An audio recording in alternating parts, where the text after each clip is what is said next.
روز عاشور یزید کی فوج سے ایک سپاہی عبداللہ بن حوزہ تمیمی نے اونچی آواز میں کہا، کیا حسین تمہارے درمیان ہے؟ اصحاب امام نے کہا، یہ امام حسین ہے، تم کیا چاہتے ہو؟ بولا، اے حسین، تمہیں آتش جہنم کی بشارت دیتا ہوں۔ وہ اپنے اس زبان کے زخم کے ذریعے فوج میں نمایاں ہونا چاہتا تھا اور لشکر حسینی کو غصہ دلانا چاہتا تھا۔ امام نے فرمایا، تم جھوٹ بولتے ہو، میں اپنے پروردگار کے پاس گناہوں سے پاک اطاعت کی حالت میں اور شفیع بن کر جاؤں گا۔ تم کون ہو؟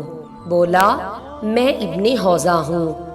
امام نے اپنے ہاتھ اتنے بلند کیے کہ بغل کی سفیدی نمایاں ہونے لگی، پھر فرمایا، خدایا اسے آگ میں جلا دے۔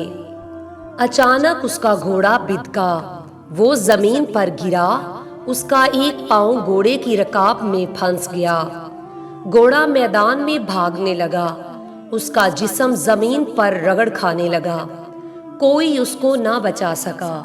گھوڑا اتنا بھاگا کہ سپاہی کے جسم کے ٹکڑے ٹکڑے ہو گئے۔ اس کا پاؤں گھوڑے کی رکاب میں پھنسا رہا اور جسم سے جدا ہو گیا۔